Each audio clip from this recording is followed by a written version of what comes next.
Hey there folks, welcome to Spectrum Pulse. We talk about music, movies, art and culture, and this is Billboard Breakdown.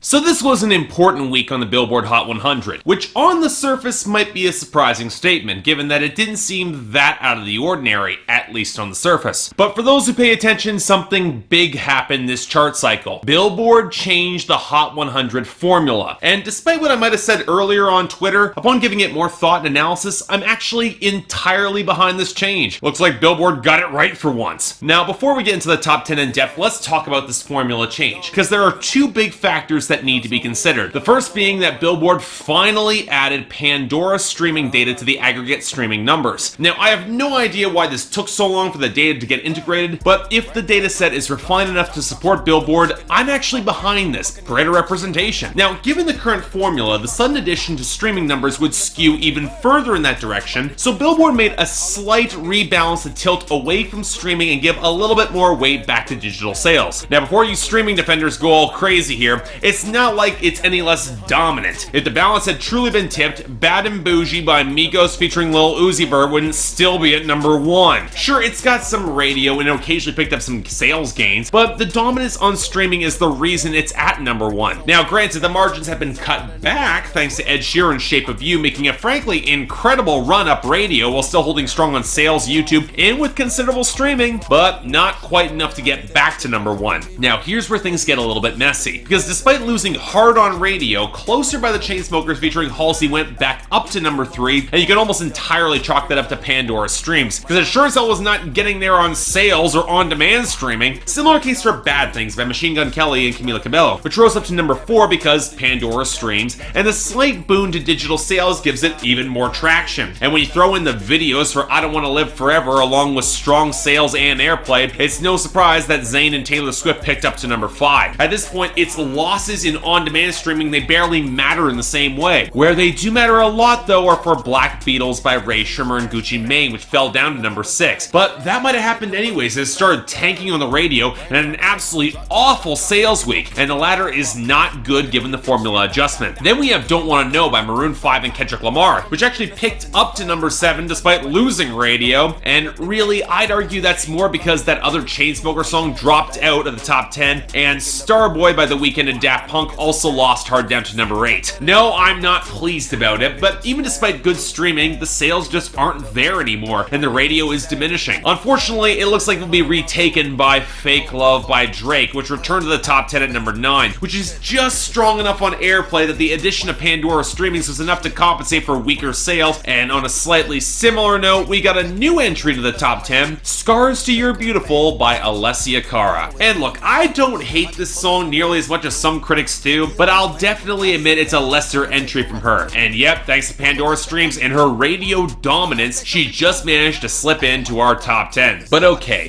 where the formula changes matter a lot more are in the shifts up and down the charts, so let's start with our losers and dropouts. Now, in the latter category, it's only really significant dropouts were You Was Right by Lil Uzi Vert, All We Know by the Chainsmokers and Phoebe Ryan, and In the Name of Love by Martin Garrix featuring Bebe Rexha. And you could easily make the argument that they were all on the way out anyways, but you can also tell that the streaming and sales shifts didn't help here. Although if you want considerably more evidence of that, you need to take a look at our losing entries. And here's what you need to remember. Despite getting streaming added more to the pot, the tilt towards sales was done to consider streaming as a whole. As such, songs that might be dominant on one streaming platform over another, or just in on-demand, will take a serious hit, and that means it just got a lot more difficult for certain meme songs to surge, or your one-hit trap anthems to go up the charts. As such, many of the bigger drops can be traced back to this. Juju on That Beat by Zay and McCall and Zay Hilfiger fell hard to 30. No Heart by 21 Savage and Metro Boomin fell to 61. Swang by Ray Shermer went down to 75. Sneakin' by Drake and 21 Savage fell to 95. Water by Ugly God lost all its momentum down to 99. And Redbone by Childish Gambino fell to 76, because, hey, they can't all be winners here. The rest,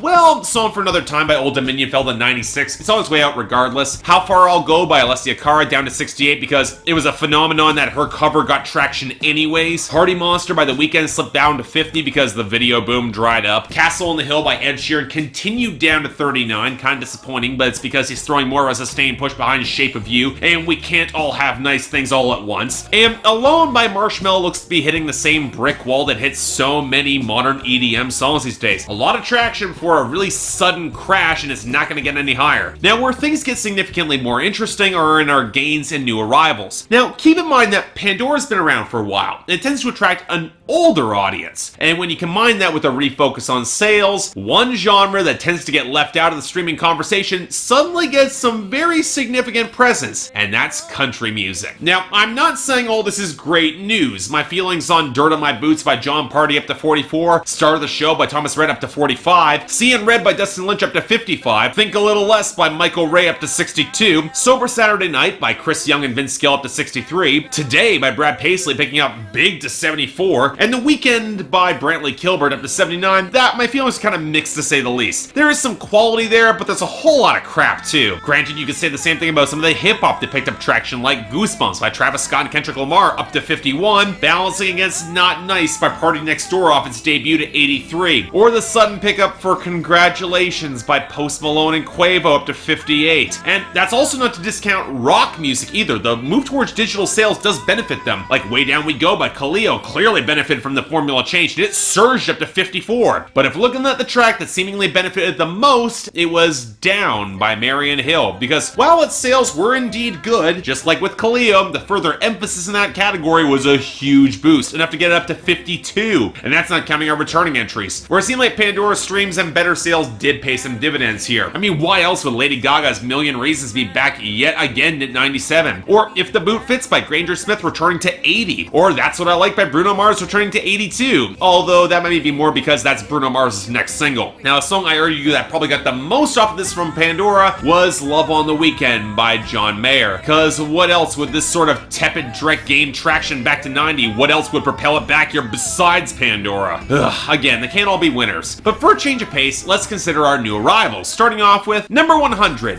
Running Back by Wale featuring Lil Wayne. These bitches be flying out, yeah, cause money be coming in. Said the money be coming in. The money be coming in. The money be coming in. The money be coming in. See you niggas just run your mouth, yeah. My nigga, we run the shit. The money be coming in.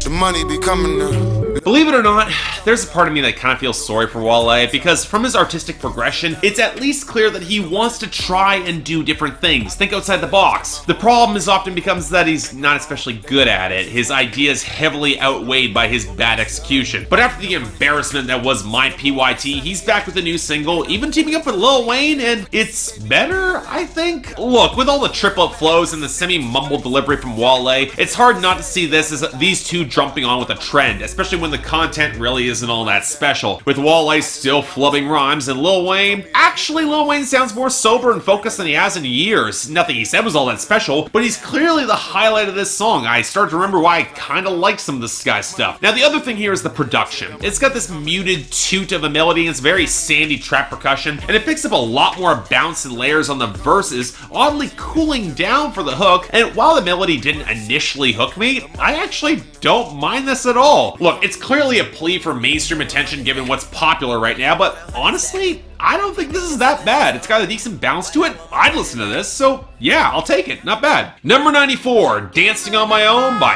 Calum Scott.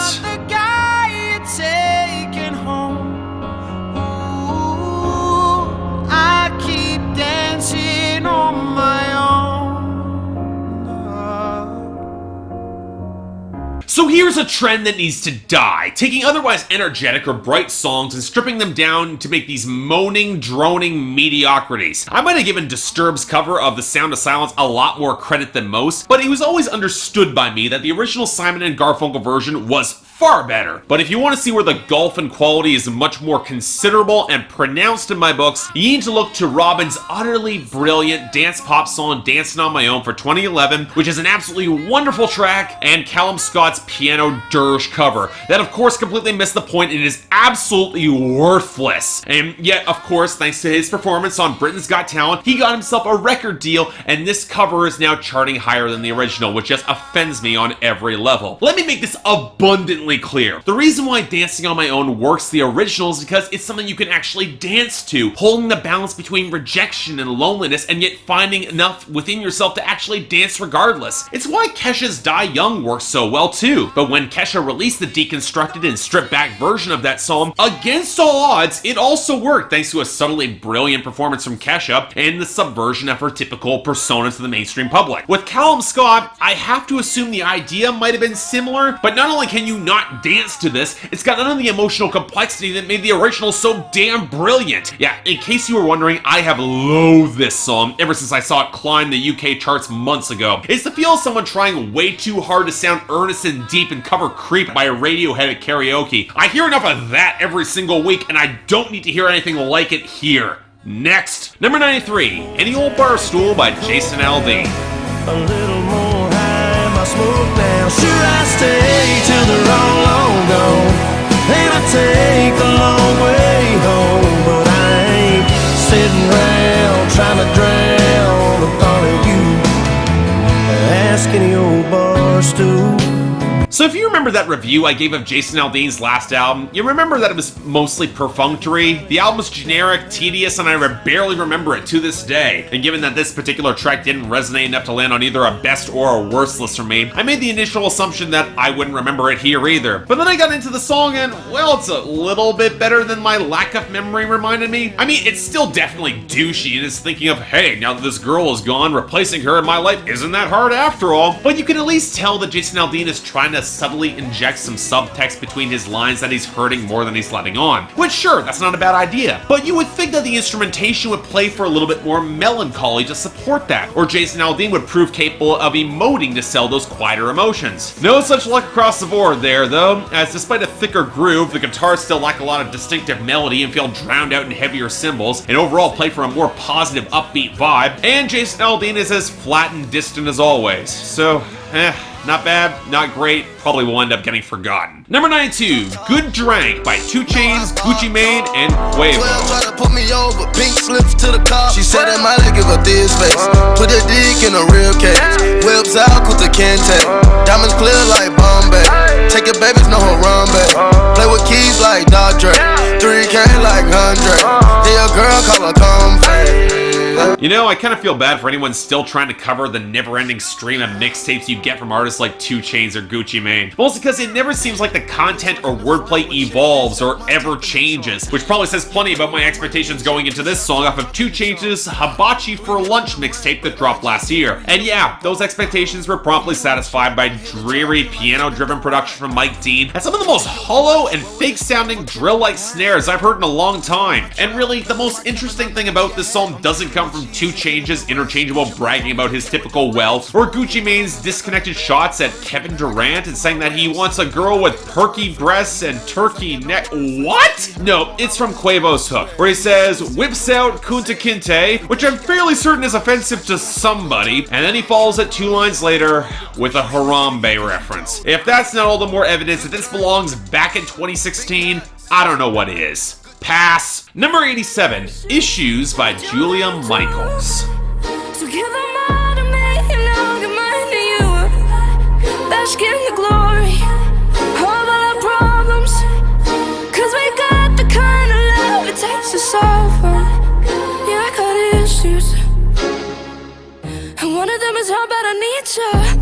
So following in the path of Bebe Rexha, we've got the newest behind-the-scenes pop singer to step out with her own single. Now for those of you who don't know, Julia Michaels has been steadily racking up writing credits behind Selena Gomez, Britney Spears, Gwen Stefani, and plenty more. But I first became familiar with her behind the microphone on Carry Me, a Kygo song which I actually thought had some real provenance. She sounded really good. It was my favorite song from that debut album. This, well, it's not better than the song, but that's because I'm not quite sure what to make of this as a whole. The main melody is anchored in very sparse strings hit sitting on a cushion of reverb, but that bass beat, courtesy of Stargate and Benny Blanco, swallows up the entire song, and yet somehow does not distract from how frail Michaels' voice sounds on the hook, especially on the final lines, where her backing vocals barely help her out at all. Then there are the lyrics, acknowledging both partners, they have issues and problems with each other, but it seems like a big issue for Michaels is that this guy is so clearly wrong for her, and yet she can't let go of him. In other words, I see this being followed by a pretty explosive breakup in the near future, and yet the instrumental tone here is so elegant and bright, it doesn't fit the mood or framing or anchor any of the upcoming drama. It's a weird mishmash of a song, parts of a couple different tracks mashed together into a composite that's not precisely bad, but far from as good as it needs to be. Which for a big debut single, yeah, that is disappointing. Number 86, Road Less Traveled by Lauren Alaina.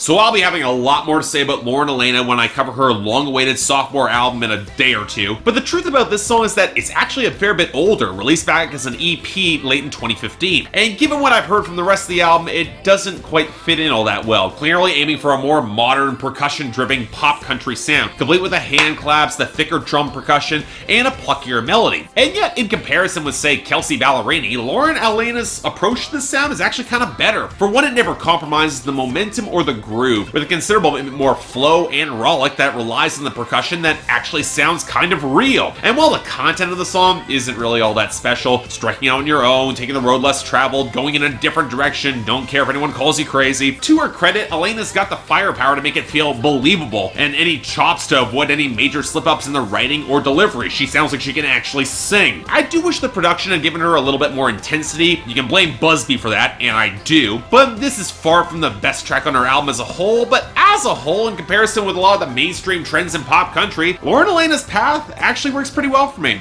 I'll take this, I like the song. Number 84, Guys My Age by Hey Violet.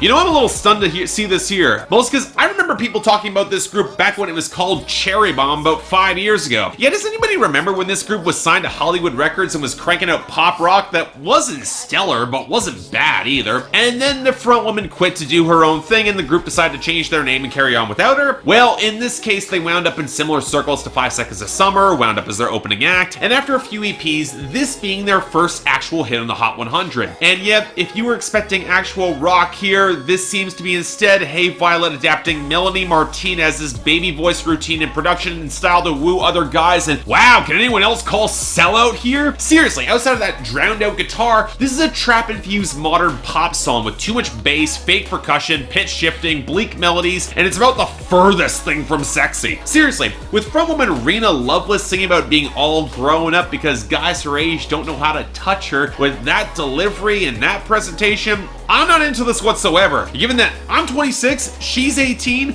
I get the unsettled feeling that I'm the target audience. But that's the thing, guys my age and even a little younger, they're not listening to this. So I have no idea who is served by a song like this. I can't be for her audience, it's just kind of creepy. Either way, it's a gross song, not in a good way, skip it. And finally, number 81, Fast by Luke Bryan. All you keep trying to do is slow it down, soak it in. Keep trying to make the good times last as long as you can, but you can't, man,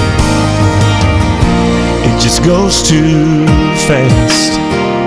You know that when you're going down to your 6th single from an album, you're starting to seriously run dry on material. But on some level, I'm not surprised Luke Bryan is continuing to kill the lights for as long as he can, prolong the spotlight given an increasingly uncertain future where country music is going right now. And it's hard not to see Fast as a pretty calculated response to it all. A little bit more organic percussion on the hook to counteract the drum machines, attempts to dredge up some organic instrumentation out of the muddy production that ends up feeling swamped by the cymbals regardless, all focusing on how time is moving way too fast and in order to cater to an older country audience who likely sees their best years behind them. And you know, it almost works. Luke Bryan's a good singer, and underplaying for a mid-tempo song like this could work if that thick bass beat wasn't reminding me that this is still very much a badly produced Luke Bryan song, and it kind of neuters the vibe as a whole for me. By the standards of the songs from that album, this is not bad, but if there's any more evidence that Luke Bryan is feeling kind of left behind by how the country scene is pivoting away from bro country, it's it's this song. And honestly, it's not all that good either. So okay, that was our week. And wow, for as much as I was hoping the formula change would bring a lot of quality, we really didn't get all that much. The worst of the week, easy. Dancing on My Own from Calum Scott clinches it, and with Guys My Age by Hey Violet narrowly behind it. But the best, I'm giving it to Roads Less Traveled by Alaina, with the honorable mention going to Running Back by Wale and Lil Wayne. Neither songs are particularly great, but hey, I'll take what I can get. That Wale and Lil Wayne song actually kind of stuck with me. Next week is Migo, showing if they have any crossover appeal. Oh joy. Which means the next change to streaming might put a serious damper. It might not. I can't tell. We'll have to see. But until then, I'm Mark. You're watching Billboard Breakdown on Spectrum Pulse, and I'll see you next time.